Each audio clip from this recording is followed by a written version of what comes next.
João 5:39. Examinai, pois, as Escrituras, pois cuidais ter nelas, disse Jesus. Observe que está no plural. Pois cuidais ter nelas a vida eterna. E por quê? Porque são elas que de mim, disse Jesus, dão testemunho, testificam.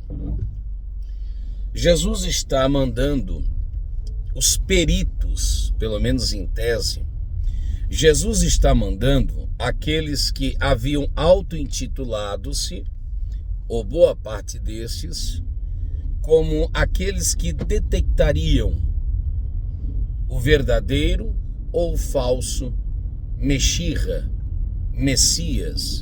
prometido de Israel.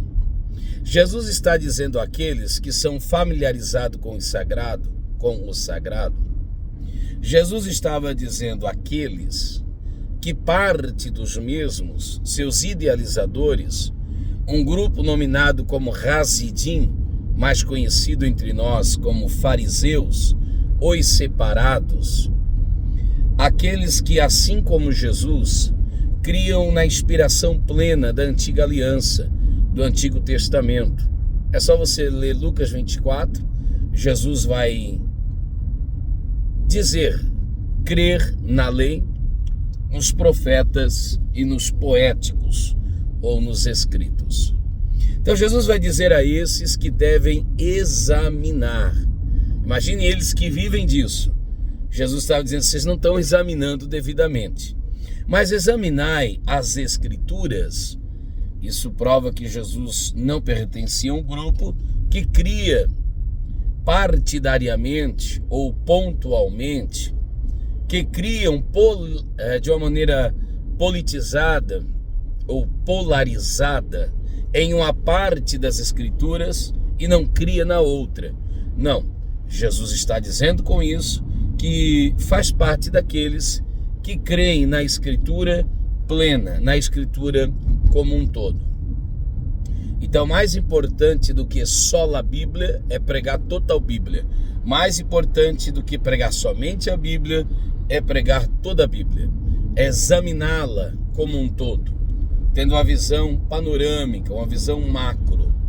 Jesus disse, examinai, pois, as Escrituras e cuidai ter nelas, nas Escrituras, a vida eterna. Sem as Escrituras não há possibilidade de vida eterna.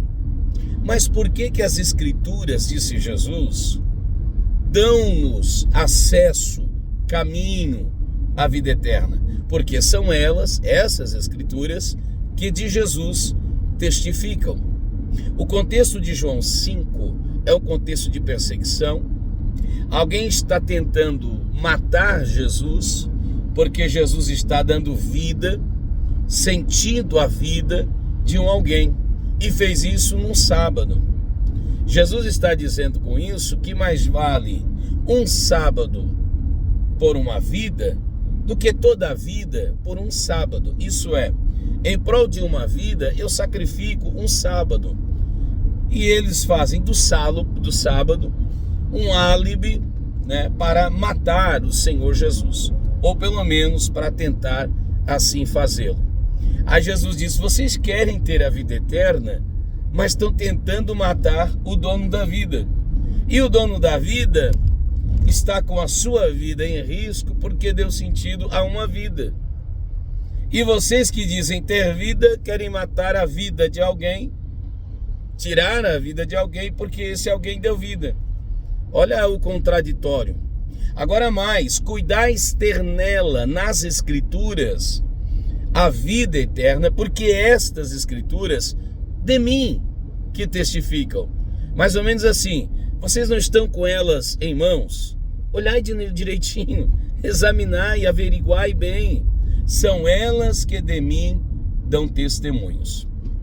Existe um grupo de pessoas que de uma maneira impensada, de uma maneira irrefletida, talvez porque foram mal discipuladas, talvez, sei lá, porque são descuidados mesmo, Mas você ouve repetidas vezes alguém dizer assim: eu não preciso que ninguém dê testemunho a meu respeito, eu não preciso que ninguém respalde meu ministério, eu não preciso que ninguém respalde minhas palavras, minha vida, minha conduta. Bom, isso é irrisório, né? Isso é forâneo às Escrituras, porque se alguém pensar desse modo, julgar-se-á maior e melhor do que Jesus.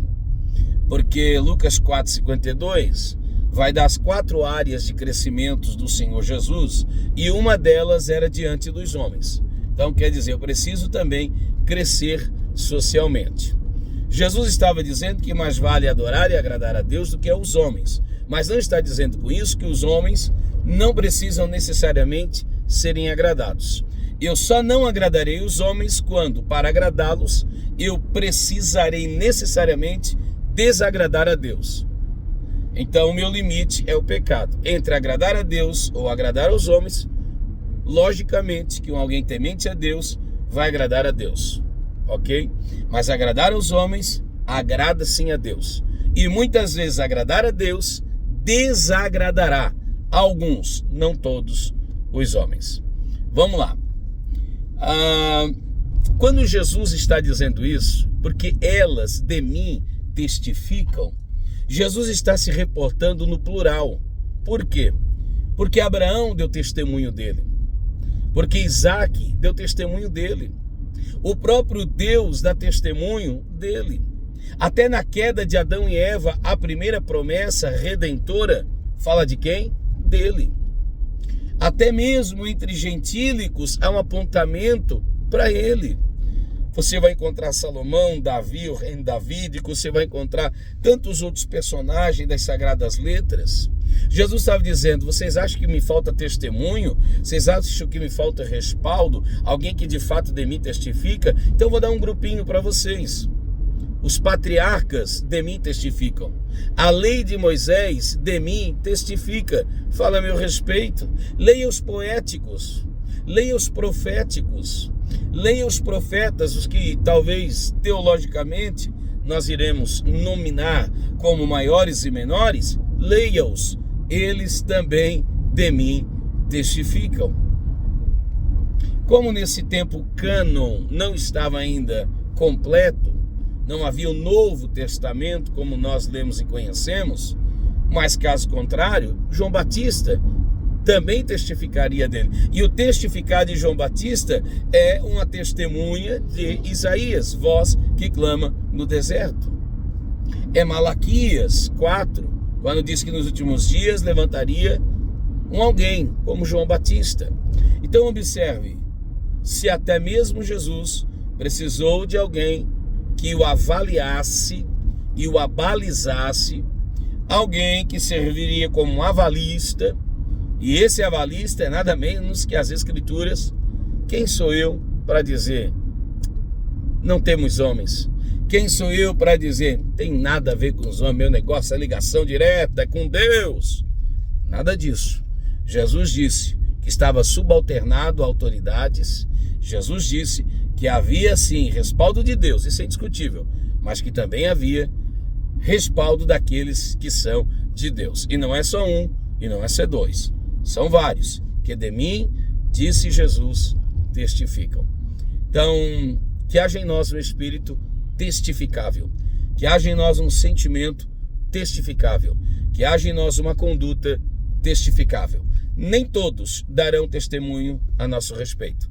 Nem todos lutarão pela nossa existência, pela nossa vida, pelo nosso sucesso. É verdade. Porém, haverá, e não é um só, muitos homens e mulheres, líderes, homens e mulheres, liderados, homens e mulheres cheios do Espírito de Deus, que testificarão ao nosso respeito com o cumprimento, com a excelência e com o direcionamento do próprio Espírito que nos enche. Então, que Deus te abençoe em Cristo Jesus. Se todos te aplaudirem, cuidado, é perigoso. Mas se ninguém te avaliar, te testemunhar a teu respeito, eu acho que é mais perigoso ainda. Eu nunca encontrei esse tipo de resistência. E eu não tomo a rota da popularidade. mas há um grupo de pessoas que testemunham positivamente a nosso respeito. E isso, além de agradável, louvável, isso é divinal. Que Deus te abençoe em Cristo Jesus. É só uma reflexão. Deus abençoe.